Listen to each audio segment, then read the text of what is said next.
Sini kami dari kelompok 5 akan membahas mengenai konsolidasi perubahan dalam kepentingan kepemilikan dengan dosen pengampu yaitu Bu Sofi Hidayat Putri SEMAK dari kelas akuntansi keuangan lanjutan 1 kelas C. Jadi di kelompok 5 ini terdapat 5 mayoritas seperti yang ada di layar. Mari memasuki materi yang pertama yaitu akuisisi selama periode akuntansi. Jadi bab sebelumnya itu menjelaskan bahwa konsolidasi dalam proses akuisisi anak perusahaan yang terjadi di awal periode akuntansi. Nah, namun dalam praktiknya akuisisi ini sering terjadi di tengah periode akuntansi, di mana ketika perusahaan untuk mengakuisisi anak perusahaan di tengah periode diperlukan penyesuaian terhadap pendapatan anak perusahaan yang diperoleh sebelum tanggal akuisisi. Karena pendapatan itu sudah termasuk dalam harga pemegang saham. Nah, pendapatan ini disebut sebagai pendapatan pre-akuisisi atau pre-acquisition earning untuk membedakannya dari pendapatan entitas konsolidasi setelah akuisisi. Nah, demikian juga ada yang disebut sebagai dividen pra-akuisisi, yaitu adalah dividen yang dibayarkan atas saham sebelum tanggal akuisisi, di mana itu memerlukan penyesuaian tambahan. Nah, transaksi akuisisi di tengah periode merupakan hal yang umum. Sementara akuisisi tepat pada awal periode seperti tanggal 2 Januari ini justru lebih jarang terjadi. Nah, di dalam buku ini akuisisi pada awal periode digunakan sebelumnya hanya untuk menyederhanakan proses pemahaman konsolidasi. Selanjutnya adalah pendapatan pra-akuisisi, di mana secara konseptual kita dapat menghilangkan pendapatan pra-akuisisi dari pendapatan konsolidasi dengan salah satu dari dua metode, di mana kita itu dapat menyesuaikan pendapatan dan biaya dari anak perusahaan sebelum tanggal akuisisi dari pendapatan dan biaya konsolidasi, atau kita juga dapat memasuki pendapatan dan biaya dari anak perusahaan dalam aturan yang baru konsolidasi untuk seluruh tahun dan menggunakan pendapatan pra-akuisisi sebagai item tertentu. Nah, di sini dicontohkan bahwa Pop Corporation selaku induk perusahaan membeli 90% kepemilikan di Sun Corporation sebagai anak pada 1 April 2016 seharga $427.500, di mana pendapatan dividen dan ekuitas Sun itu untuk tahun 2016 adalah gambar di samping kanan. Nah, pendapatan Sun dari 1 Januari hingga 31 Maret adalah 25.000, itu dari 50.000 penjualan dibagi menjadi 25.000 biaya, dan ekuitas Sun pada 1 April adalah $475.000. Oleh karena itu, nilai buku yang diperoleh oleh Pop itu 475.000 dikalikan dengan 90% kepemilikan, dan itu sama dengan harga pembelian sebesar $427.500 untuk saham Sun. Nah, dengan mencatat pendapatan dari investasinya di Sun pada akhir tahun, maka Pop membuat jurnal yaitu Investment in Sun sebesar $6.700, lalu juga pada income from Sun sebesar $6.700, yang dimana tadi hasilnya dari $475.000 dikalikan dengan 90% kepemilikan. Selanjutnya adalah mencatat pendapatan dari investasinya, di mana sales itu dari last 3 quarter of 2016 itu $150.000, lalu expense itu sebesar dikurangi ya, jadi $75.000, lalu non-controlling interest share sebesar $7.500, sehingga efek non-controlling share of consolidation net income adalah $67.500. Nah, DAP juga merekomendasikan untuk mengkonsolidasi akun anak perusahaan dengan cara yaitu sales sebesar ini full year sebesar $200.000, lalu ada expense full year itu juga dikurangi ya, jadi 100.000, jadi angkanya $100.000, lalu ada depreciation income sebesar $22.500, lalu juga ada controlling interest share itu sebesar $10.000, yang dimana pada expense, depreciation income, dan ECI itu dikurangi di dalam kurung, sehingga efek akun kredit efek controlling share of consolidation net income sebesar $67.500. Nah, selanjutnya adalah menghitung bagian pengendali dari pendapatan bersih konsolidasi, yang dimana sales yaitu $150.000, expense $75.000 dikurang di dalam kurung ya, lalu MCI share sebesar 7.500 di dalam kurung juga, sehingga controlling share of consolidation net income-nya adalah 6.500. Nah, selanjutnya adalah kita masuk pada dividen prakuisisi atau pre-acquisition dividends, dimana penusukannya adalah asal membayar dividen sebesar 50.000 selama tahun 2016. Tapi ia itu membayar 20.000 dari jumlah ini sebelum akuisisi oleh POP. Oleh karena itu, POP itu membuat entry yang ada di bawah untuk memperhitungkan dividen yang diterima setelah akuisisi. Nah, entry-nya adalah cash pada investment in Sun sebesar 27.000. Lalu alokasi pendapatan dan dividen Sun ya bisa dilihat pada tabel di PPT paling bawah. Nah, yang terakhir adalah tentang konsolidasi, dimana contohnya adalah saldo investasi di Sun sebesar $468.000 dalam neraca POP terdiri dari biaya sebesar $427.500 ditambah dengan pendapatan sebesar $67.500, dimana itu akan dikurangi dividen sebesar $47 yang diterima. Nah, entry kerja A itu akan menghilangkan pendapatan dari Sun dan dividen yang diterima dari Sun, serta mengembalikan akun investasi di Sun ke saldo $427.500 pada saat akuisisi pada September 2016. Entry-nya adalah income from Sun sebesar $7.500 pada dividen in Sun di investment in Sun.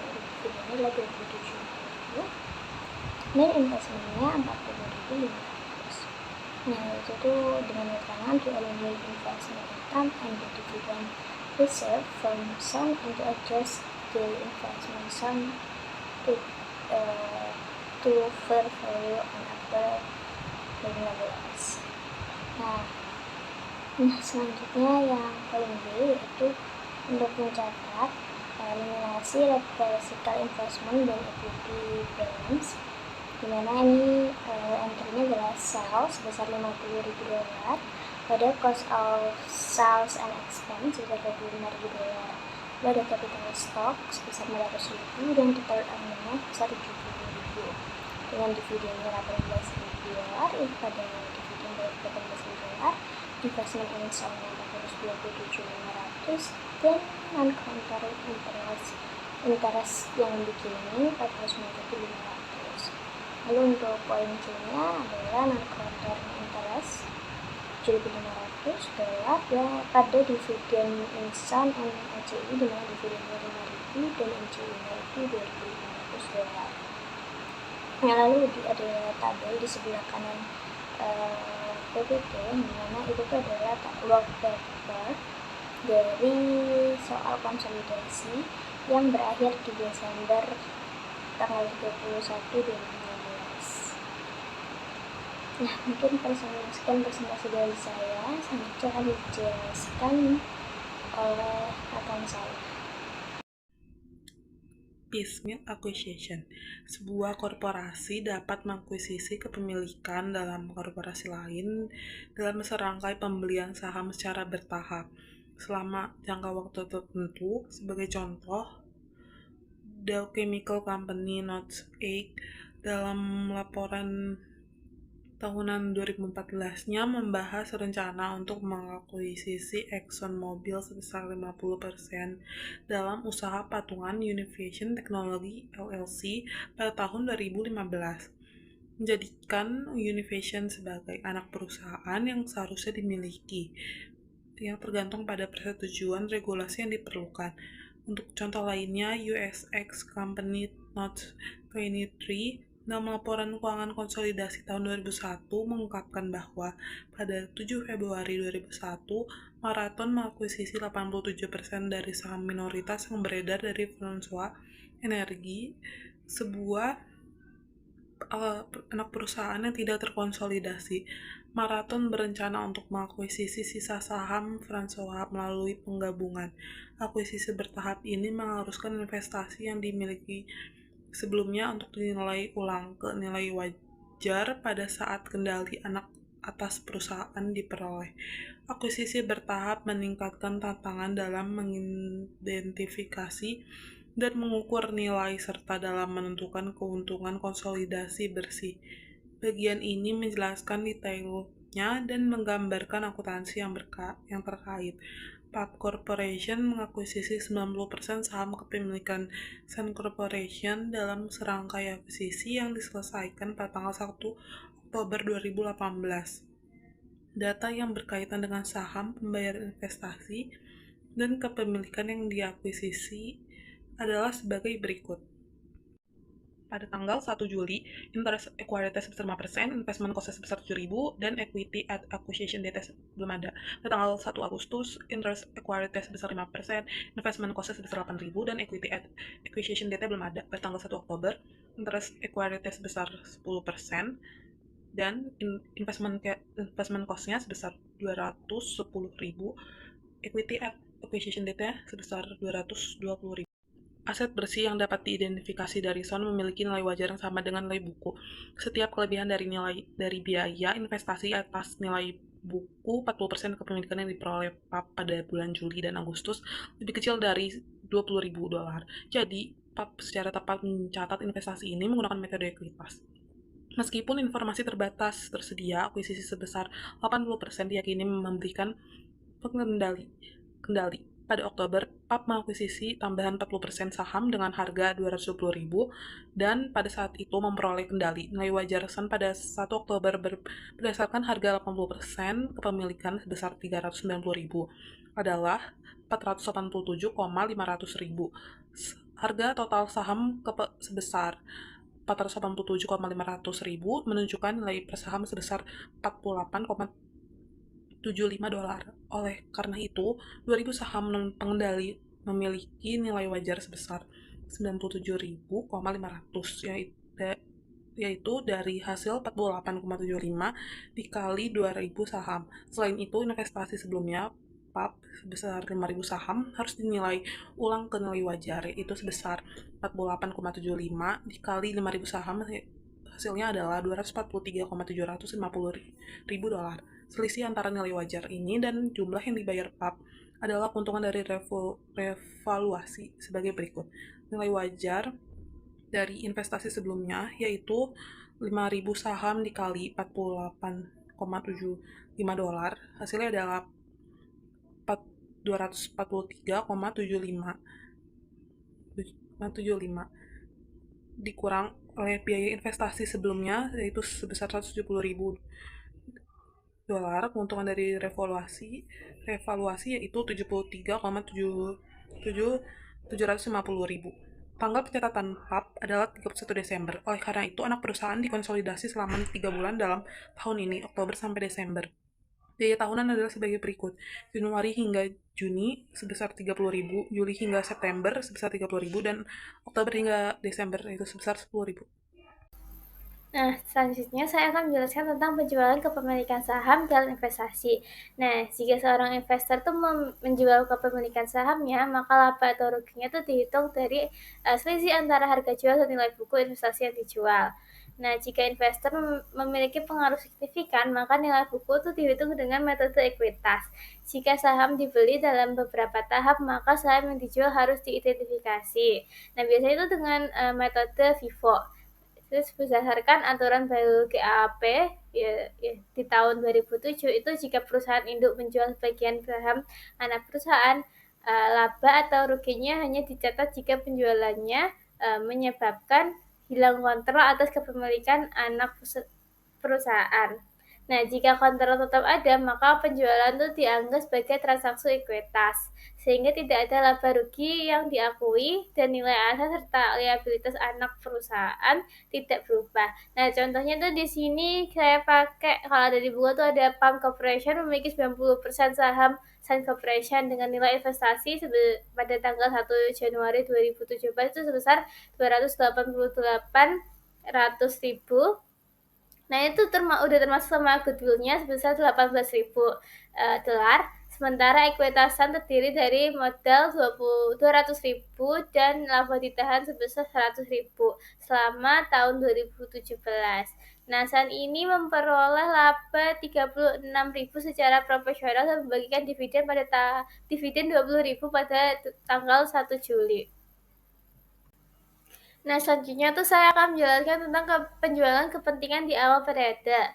Nah, yang pertama ini kan udah dijelasin ya, Pak menjual sebagian kepemilikan sahamnya di saham pada tanggal 1 Januari 2017 seharga 40 ribu dolar. Nah, setelah penjualan kepemilikan saham Tisan itu berubah jadi dari 90% jadi 80%. Nah, di sini tuh dampaknya apa?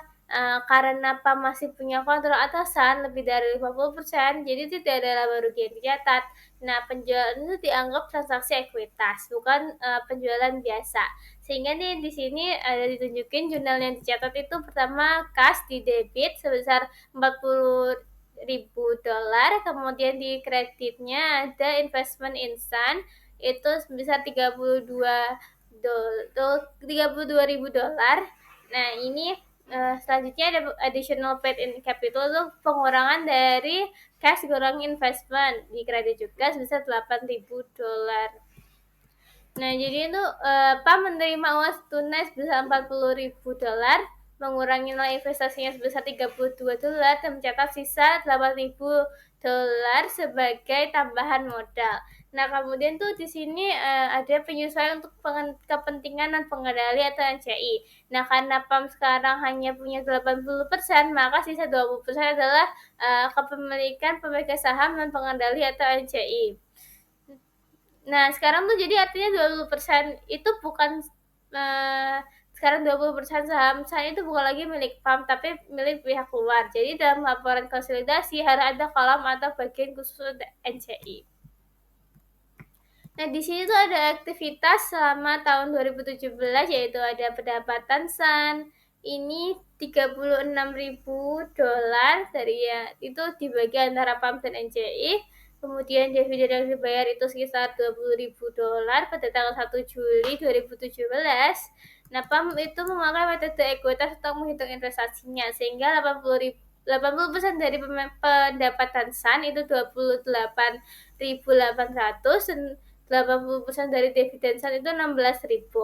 Sehingga laporan perubahan investasi PAM di SAN itu jadi yang pertama ada saldo awal investasi di 1 Januari 2017 itu sebesar 288 ribu rupiah dikurangi sama nilai 10% saham yang dijual itu sebesar 32.000. Ditambah 80% labasan itu ditambah 28.000 dikurangi dengan 80% dividen SAN itu sebesar 16.000. Nah, saldo akhir investasi pada tanggal 31 Desember tahun 2017 itu jadi sebesar 268.000. Nah, di sini tuh ada jurnal penyesuaian untuk penjualan sahamnya. Nah, jurnal tambahan untuk menggambarkan dampak penjualan 10% saham SAN. Kan dari 90 jadi 80%. Nah, di sini jadi ada pendapatan dari satu kan 28.000. Nah, dividen dari satu itu kan 16.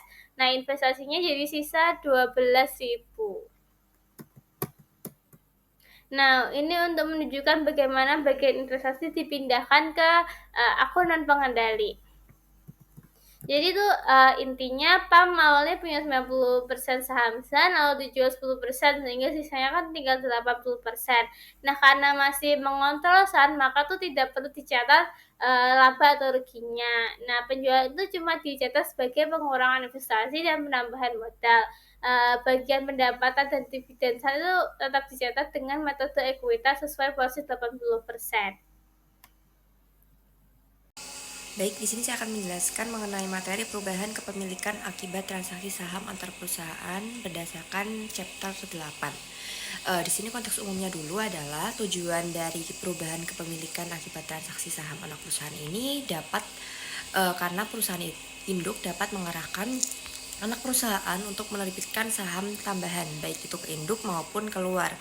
Hal ini bertujuan untuk mendapatkan dana tambahan atau memperluas operasi dari perusahaan. Dampaknya apa? Dampaknya perubahan kepemilikan induk pada anak perusahaan bergantung pada harga saham baru dan siapa pembelinya, induk atau pihak luar tersebut. Kemudian penjualan saham tambahan ke induk.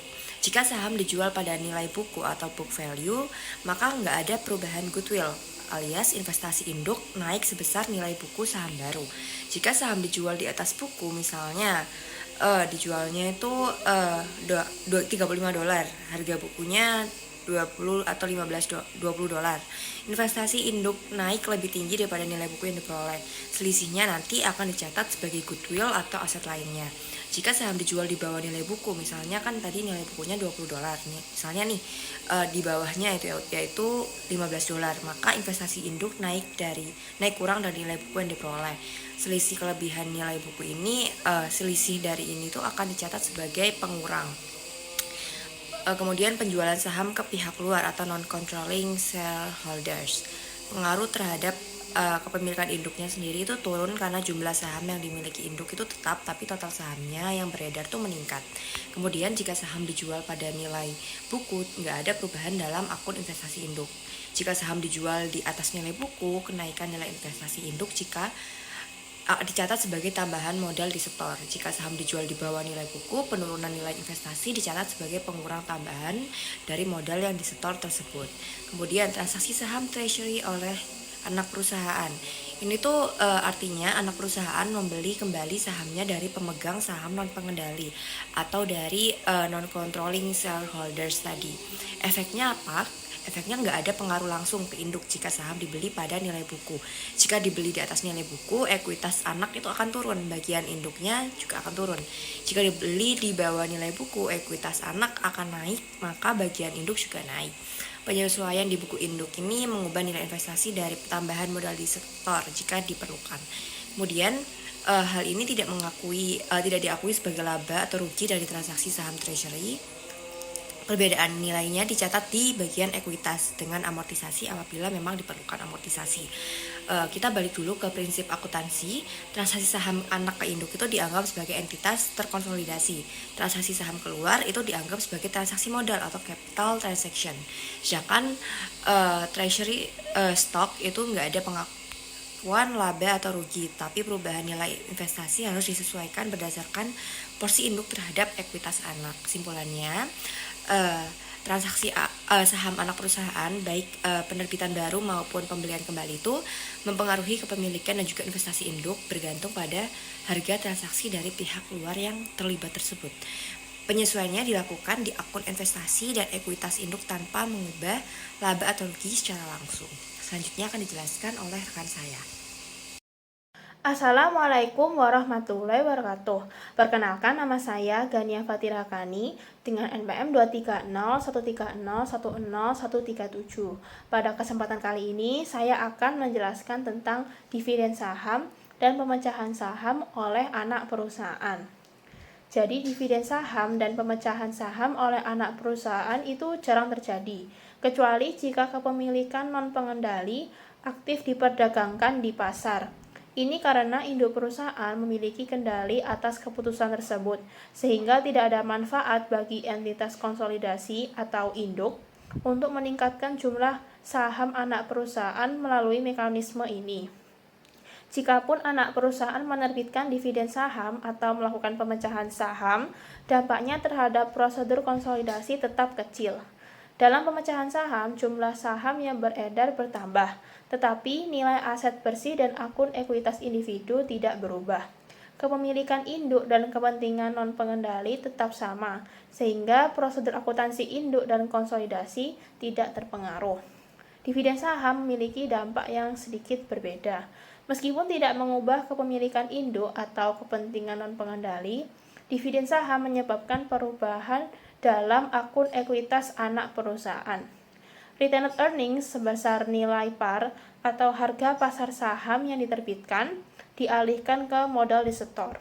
Induk perusahaan tidak perlu melakukan pencatatan khusus terhadap perubahan ini, tetapi dalam konsolidasi, jumlah modal saham dan modal disetor yang harus dieliminasi akan berubah. Jadi ini ada contoh kasus antara Pam Corporation dan Sun Corporation. Jadi Pam Corporation mengakuisisi 80% saham Sun Corporation pada 1 Januari 2016 dengan harga $160.000. Saat akuisisi, ekuitas Sun terdiri dari modal saham $100.000, modal disetor tambahan $20.000, ada retained earnings-nya $80.000, sehingga total ekuitasnya $200.000. Karena PAM memiliki 80% saham, maka kepentingan non-pengendalinya, yaitu sisanya 20%, memiliki ekuitas sebesar $40.000. Nah, selanjutnya sepanjang tahun 2016, Sun memperoleh laba bersih $30.000 dan membayar dividen tunai $10.000. PAM mencatat perubahan investasinya sebagai berikut. Yang pertama, mengakui bagian laba bersih dari Sun, yaitu $30.000 dikali 80% sama dengan $24.000.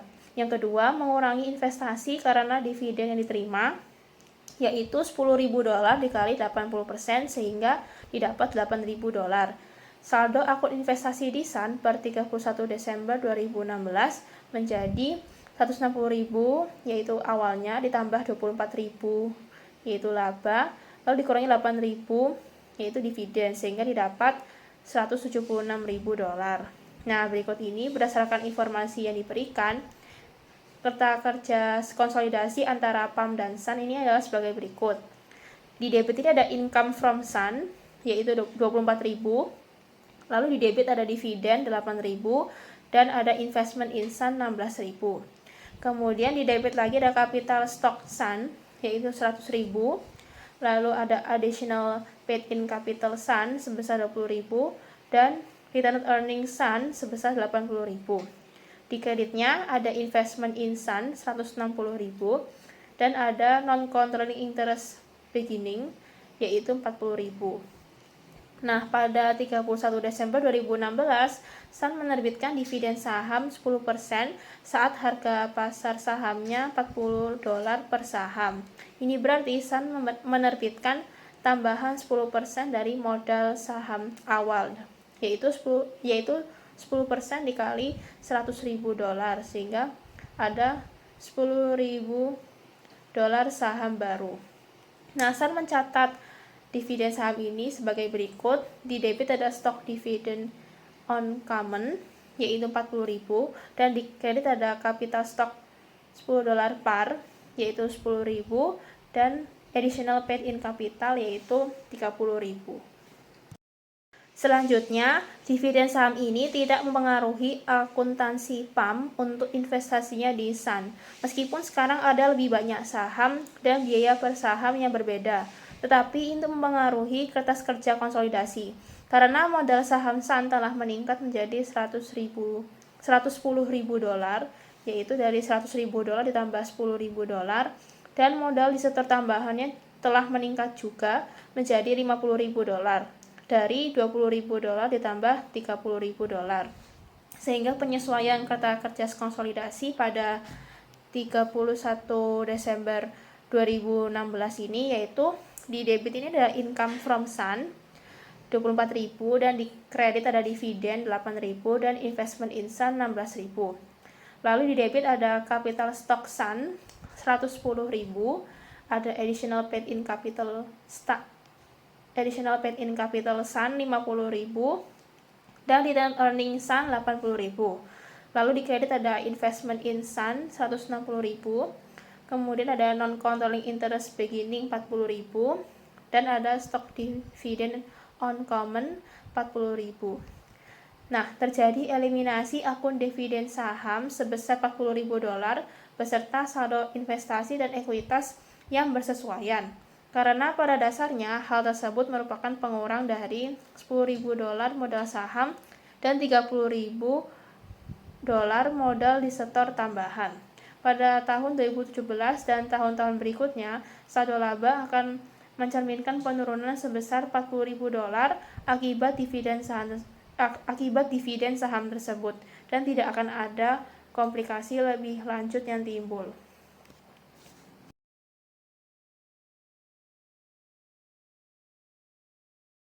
Baik, saya akan menjawab pertanyaan nomor 1, yaitu berapa jumlah laba atau rugi dari pembelian dollar bill secara antar perusahaan pada 1 Januari 2026. Yang pertama, proporsi obligasinya dulu. Si branch itu pada tanggal 1 Januari itu kan membeli saham dollar bill di pasar terbuka sebanyak 3.000 obligasi, sedangkan dollar bill ini menerbitkan 5.000. Jadi dia membeli sebanyak 60% dari saham yang diterbitkan oleh dollar bir tersebut, yaitu 3.000 dibagi 5.000. Kemudian perhitungannya sendiri, gain or loss-nya itu sama dengan 60% dikali 1.000. 1.000 itu dari mana? Dari nilai nominal. Kemudian dikali 5.000. 5.000 itu dari obligasi yang diterbitkan, dikurangi 1.015 itu tuh dari harga yang dibeli oleh branch di pasar terbuka, dikali 3.000 yaitu obligasi yang dia beli, sama dengan 60% dikali 5 juta dikurangi 3 juta 45 ribu, sama dengan 60% dikali 5 juta sama dengan 3 juta dikurangi 3 juta 45 ribu, sama dengan dia rugi sebesar sama dengan minus 45 ribu, jadi dia rugi sebesar 45 ribu. Penjelasannya sendiri mudahnya adalah total obligasi diterbitkan perusahaan kan 5.000 dikali 1.000 sama dengan 5 juta. Nah, perusahaannya itu membeli 3.000 obligasi 60% dengan harga lebih mahal dari nilai yang tercatat. Karena beli lebih mahal, harga beli sama dengan lebih dari nilai buku, maka menimbulkan kerugian sebesar 45.000 pada saat konsolidasi. Kemudian soal yang kedua, jika obligasi awalnya diterbitkan 1.006 dan 80% obligasi tersebut telah dibeli oleh branch pada tanggal 1 Januari 2027 dengan harga 980, maka laba atau rugi dari pembelian antar perusahaan tersebut adalah ini sama seperti sebelumnya, proporsi yang dibeli itu 80%. 80% dari 5.000 itu kan sama dengan 4.000.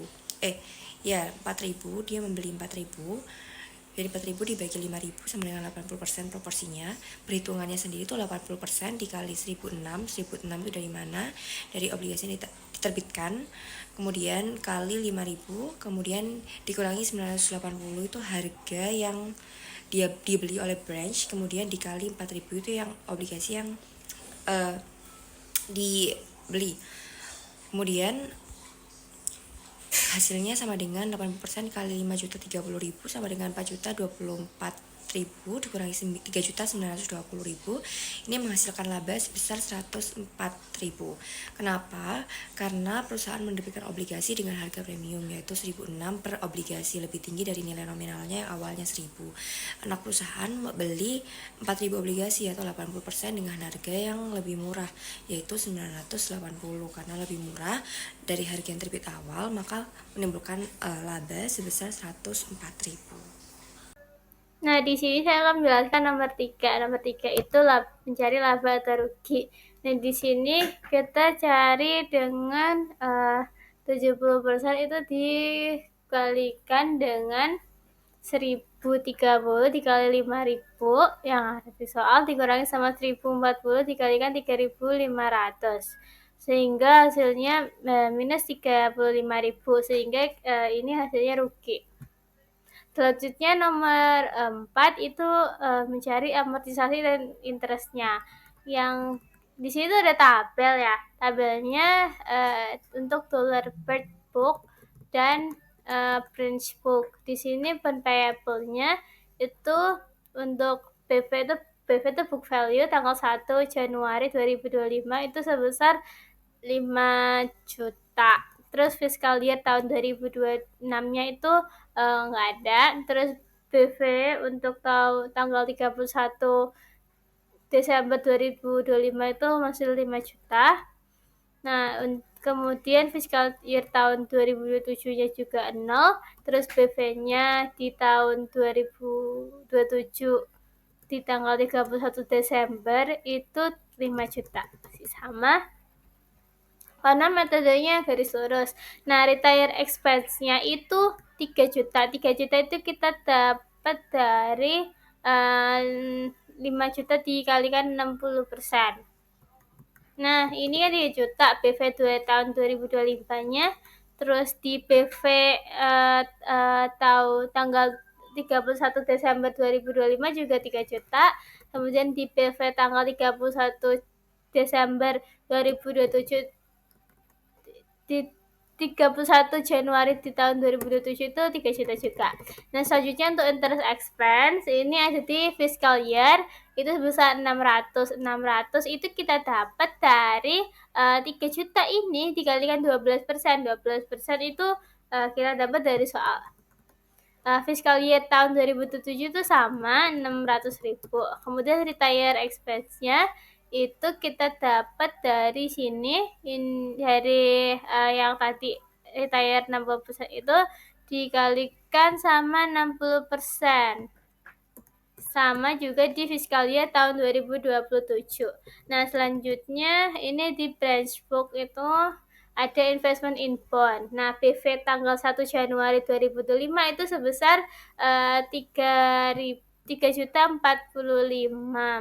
Ini dapat dari mana? Dapat dari 1015 dolar itu dikalikan sama 3.000.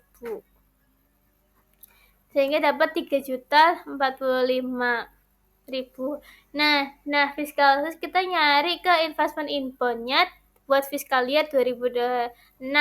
Itu kita dapat dari 315, itu 15 itu dapat dari yang ada di soal kan 1015. Nah, itu kan untuk harga bukunya itu sebenarnya kan 1000, sehingga tuh ada selisih 15, sehingga kita tuh butuh untuk mengurangi 15 itu. Nah, 15 ini dikalikan sama 3.000 terus dibagi 5 tahun. 5 tahun ini ada di soal itu tahun penyusutannya. Nah, sehingga di BV tanggal 31 Desember 2026 itu jadi dari 3.045.000 itu dikurangi 9.000 jadi 3.036.000. Nah, di fiskal year 2027 itu masih sama karena ini metodenya garis lurus, sehingga ini masih dikurangi sama 9.000, sehingga di BV tanggal 31 Januari 2027 itu jadi 3.027.000. Nah, selanjutnya di terakhir ada interest income-nya, itu di fiskal year tahun 2026 ada 351.000. Ini kita dapat dari 12% itu dikalikan dengan 3 juta itu, terus ditambah sama investment in bond-nya dikurang. Ini sama di fiskal year tahun 2027 itu juga 351. Nah, ini untuk mencari beban bunga konsolidasi tahun 2006 itu kita ambil dari interest expense-nya sebesar 600. Kemudian saya akan menjelaskan pembahasan untuk nomor 5, soal yang pertama. Ditanyakan tentang obligasi yang harus dibayar dan bunga obligasi yang masih harus dibayar per 31 Desember 2027. Untuk yang obligasi yang harus dibayar, ini didapat nilainya adalah 2 juta dolar, didapat dari tabel yang tersedia ini pada book value 31 Desember 2027, yaitu was payable 5 juta dolar dikurangi dengan retired 60% 3 juta dolar, sehingga didapat 2 juta dolar. Lalu untuk yang bunga obligasi yang masih harus dibayar 2027 itu didapat 120.000 dolar. Ini dari keterangan di soalnya kan kupon bunganya kan 12% per tahun, sehingga pembayaran bunganya adalah 6% per 6 bulan. Kemudian bunga untuk 6 bulannya ini adalah 300.000 dolar, didapat dari 6% dikali 5 juta dolar. Lalu branch menerima bunga dari 3.000 obligasi, yaitu 6% dikali dengan 3 juta dolar, sehingga didapat 180.000 dolar. Sehingga bunga obligasi yang masih harus dibayar adalah 300.000 dolar dikurangi 180.000 dolar, sehingga didapat 120.000 dolar. Untuk pembahasan selanjutnya akan dijelaskan oleh rekan saya.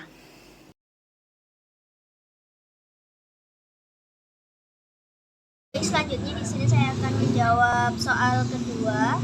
Nomor 1 yaitu persentase obligasi sebesar 20%, ini dapat dari 160.000 dibagi dengan 800.000 dikalikan dengan 100%. Nah, sehingga untuk menghitung laba atau rugi dari Rufus Owl adalah 20% dikali dalam kurung 800.000 dikurangi 16.000 sebesar 156.800 lalu dikurangi dengan 152.000, sehingga hasil akhirnya adalah 4.800, yang dimana ini merupakan laba dari Rufus Owl. Nah, lalu untuk nomor 2 yaitu menghitung bunga yang diterima, dimana dihitung dari harga beli obligasi sebesar $160.000. Tingkat bunga per tahunnya adalah 10%, sehingga bunga tahunannya adalah $160.000 dibagi 10%, hasilnya adalah $16.000. Lalu bunga dibayar dalam 1 tahun, yaitu 2 kali kan, maka 16.000-nya dibagi menjadi 2, sehingga hasilnya adalah 8.000. Nah, karena Bird ini membeli obligasi pada 1 Januari 2026, maka bunga yang diterima itu dibagi menjadi 2, yaitu pada tanggal 1 Juli 2026 sebesar 8.000 dan 1 Desember 2026 sebesar 8.000. Untuk nomor yang 3 akan dijelaskan oleh rekan saya. Untuk nomor 3 ada jurnal seluruh transaksi dan neraca konsolidasi. Untuk jurnalnya ada investment in Rufus bonds pada cash sebesar 152.000, cash pada interest income sebesar 8.000, investment in Rufus bonds pada interest income sebesar 2.666,67, bonds payable sebesar 160.000, pada investment in bonds 152, gain on retirement sebesar 4.800, dan diskon on payable sebesar 3.200. Selanjutnya ada interest income pada interest expense sebesar 8.000, interest payable, dan interest pada interest receivable sebesar 18.000. Selanjutnya sebesar 16.000. Selanjutnya ada neraca konsolidasi. Untuk akun-akun yang akan dihapus pada neraca konsolidasi ini yaitu ada bonds payable sebesar 160.000, investment in bonds sebesar 152.000, discount on payable sebesar 3.200, interest income sebesar 8.000, interest expense sebesar 8.000, interest payable sebesar 16.000, interest receivable sebesar 16.000, dan ada gain on retirement sebesar 4.800 yang dimana akan ditambah pada neraca.